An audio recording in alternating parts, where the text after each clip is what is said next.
दोस्तों बता दूं कि पावर स्टार पवन सिंह ज्योति सिंह के साथ में रहने के लिए तैयार हो चुके हैं।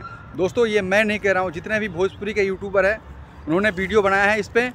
और दोस्तों बता दूं कि पवन सिंह की तरफ से अभी कोई भी पुष्टि नहीं किया गया इस चीज़ का, लेकिन फिर भी अपने भोजपुरी के यूट्यूबर भाई 2 कदम आगे ही होते हैं।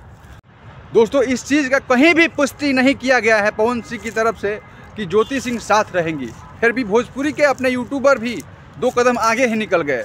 दोस्तों बता दूं कि पवन सिंह आधिकारिक पुष्टि अभी नहीं किए हैं। शायद हो सकता है कि ज्योति सिंह पवन सिंह के साथ में रहेंगी, लेकिन बता दूं दोस्तों आप लोग को कि आप लोग का प्यार ही है जो पवन सिंह के स्टार बनाया है, और पवन सिंह अगर ज्योति सिंह को रख लेते हैं तो बहुत ही अच्छा रहेगा। दोस्तों राजनीति जो ना करा दे, पवन सिंह और खेसारी का विवाद आप लोग जानते ही हैं, उसके बाद ज्योति सिंह का विवाद आप लोग जानते ही हैं। तो आप लोग देख रहे थे नई बस्ती ब्लॉग, और दोस्तों मैं आप सभी का अर्जुन। दोस्तों मेरे चैनल को सब्सक्राइब कर लीजिए, लाइक कर दीजिए, कमेंट कर दीजिए, ताकि मैं कोई भी अपडेट करूं तो आप तक पहुंचता रहे। तो धन्यवाद, नमस्कार।